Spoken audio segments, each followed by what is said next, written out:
Oltre 500 giovani che si sono cimentati in diverse pratiche sportive, pallavolo, calciobalilla, bocce, il tutto animato dall'entusiasmo degli studenti dei 6 istituti liguri che fanno parte del Villaggio del Ragazzo. Allora, Villaggio Six Game è una giornata di sport, di condivisione, dove i ragazzi stanno assieme. Sono i ragazzi di 6 scuole del Villaggio del Ragazzo, quindi abbiamo San Salvatore, qui per il Tigullio, Accademia del Turismo, il Gianelli Campus, su Genova abbiamo lo Spinelli e abbiamo il Fassicomo e su Spezia abbiamo Formimpresa. Nell'anno in cui si celebra l'80° anniversario di fondazione dell'Opera Diocesana, anche i giochi Villaggio Six Games hanno assunto una veste celebrativa.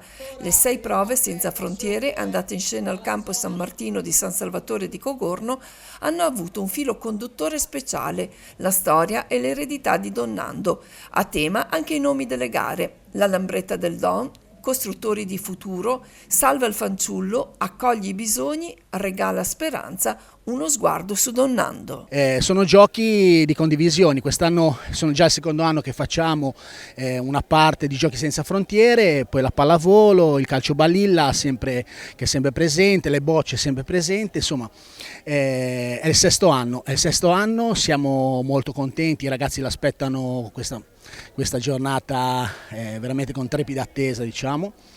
E non conta tanto, sì, c'è chiaramente la voglia di vincere, di portare il trofeo a scuola, ma poi alla fine quello che conta è stare assieme, divertirsi, conoscersi, e in una giornata di sport, come dicevo prima, di condivisione, no? Deve essere un momento educativo per tutti.